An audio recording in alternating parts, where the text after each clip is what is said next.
low carbohydrate or low fat diet? Which is better for you when losing weight and getting ripped? Looking at the dieting world, it seems that there are two main distinct camps, each of which is convinced that their approach is best when it comes to fat loss and health. I'm talking about low carb and low fat diets.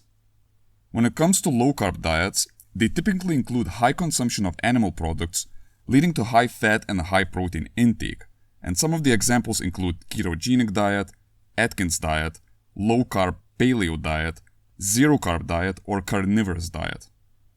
On the other hand, high carb and lower fat diets usually include higher intakes of plant-based starchy foods combined with lean animal-based protein sources, and in some cases have no animal products at all.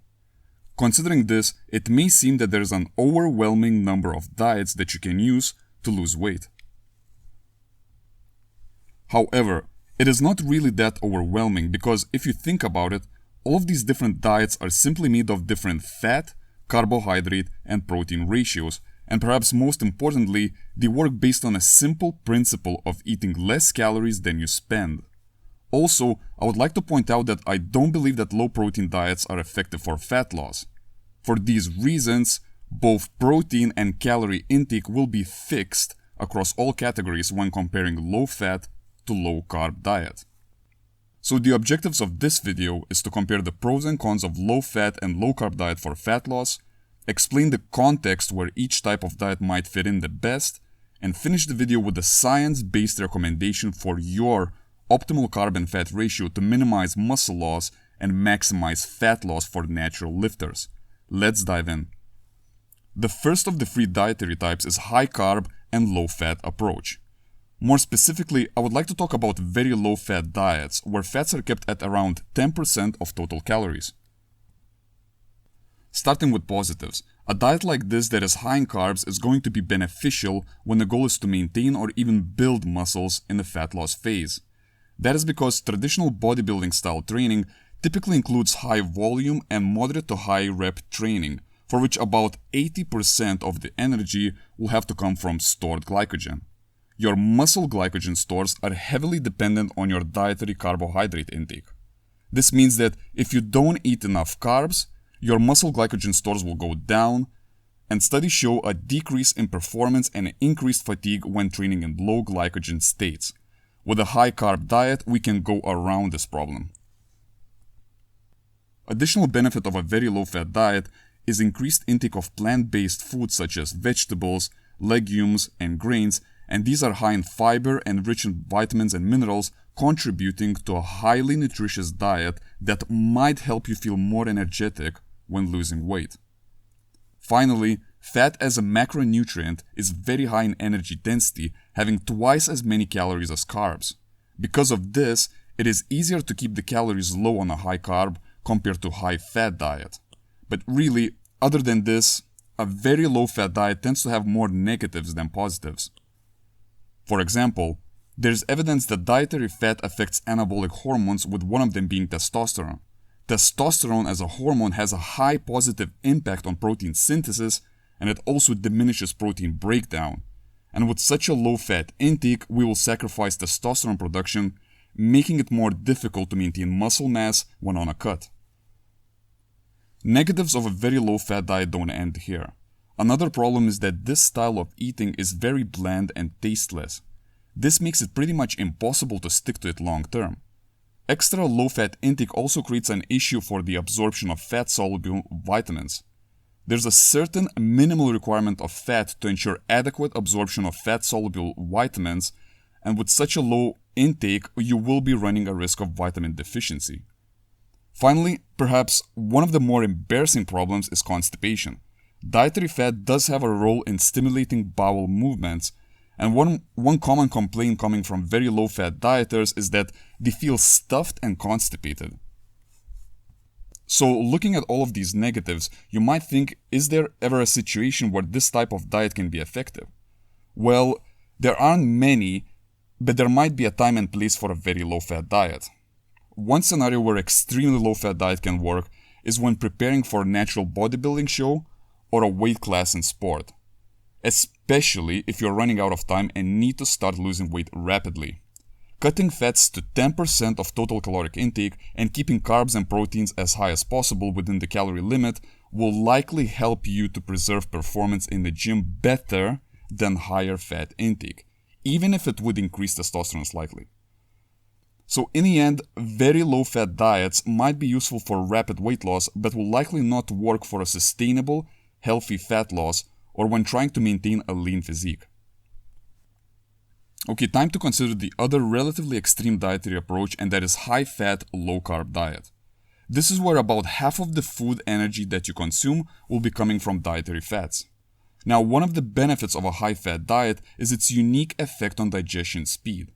It slows it down, which can lead to a more stable blood sugar levels, and for some people, it can help better control their appetite and hunger levels. This would make it easier to stick to a calorie deficit and achieve success on a weight loss plan. However, individual experiences with this diet vary a lot, and chances are this appetite-suppressing effect can also be achieved with higher protein and fiber intakes and going from a very low fat to a more moderate intake. Another potential benefit is increased testosterone intake.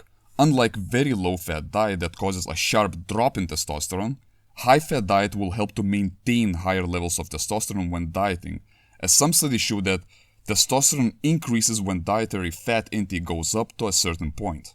Increased testosterone might help to maintain lean body mass and performance when on a cut.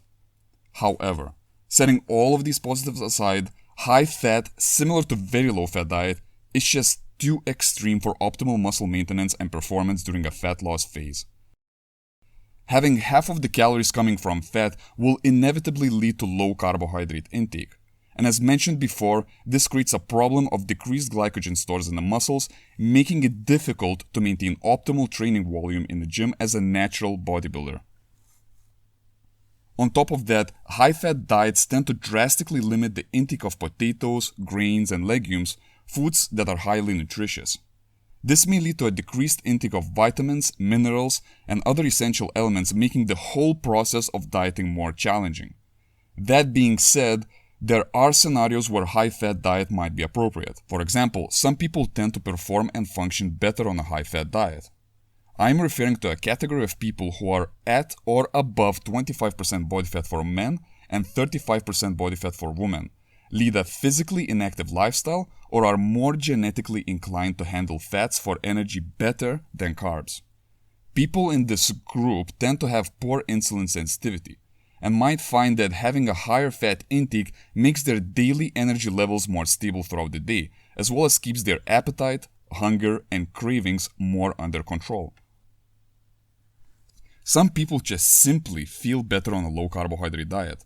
They have better mental clarity, have less bloating, and overall just function better, but this tends to be a minority of people. Unfortunately, there is no way to tell if someone is going to function better or worse on a high-fat diet without going through some trials and errors, and I will explain how to figure out your optimal fat intake for fat loss in the last chapter of this video.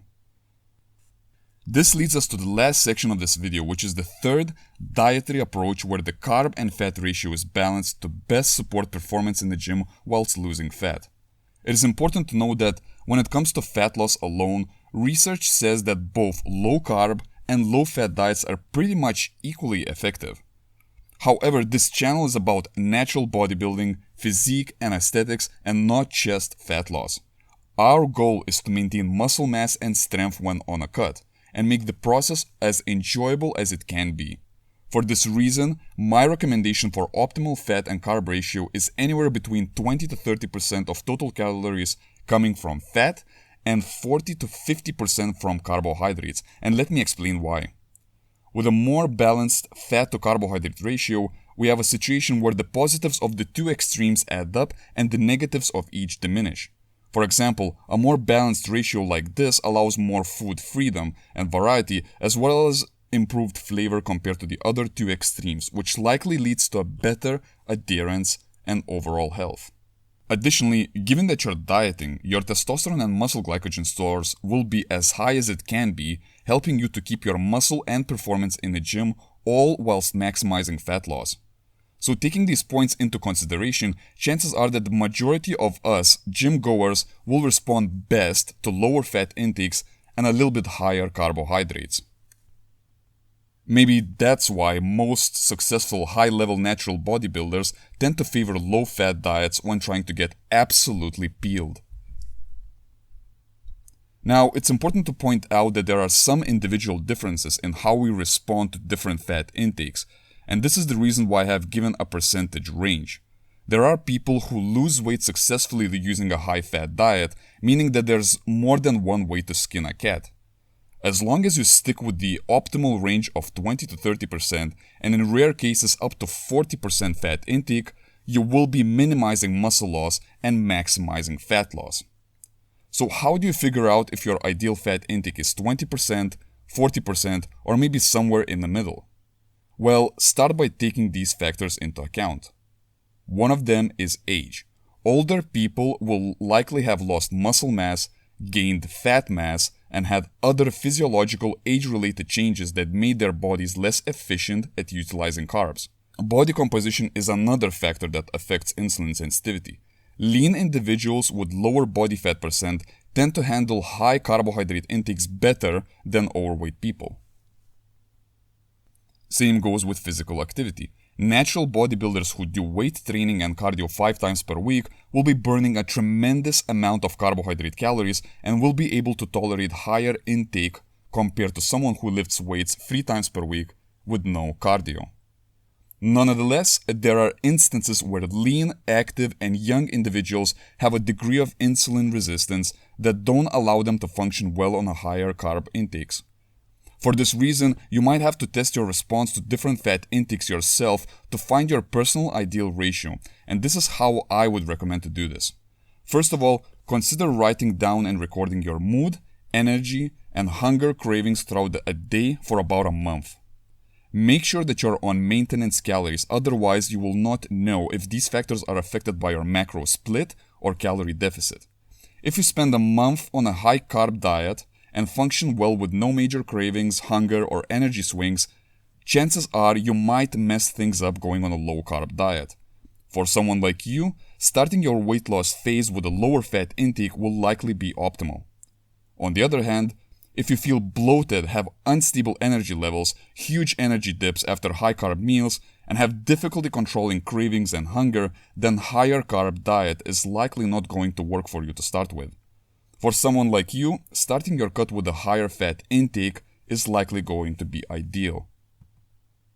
All things considered, it's useful to try out each end of the recommended fat intake for about a month to figure out what's best for you.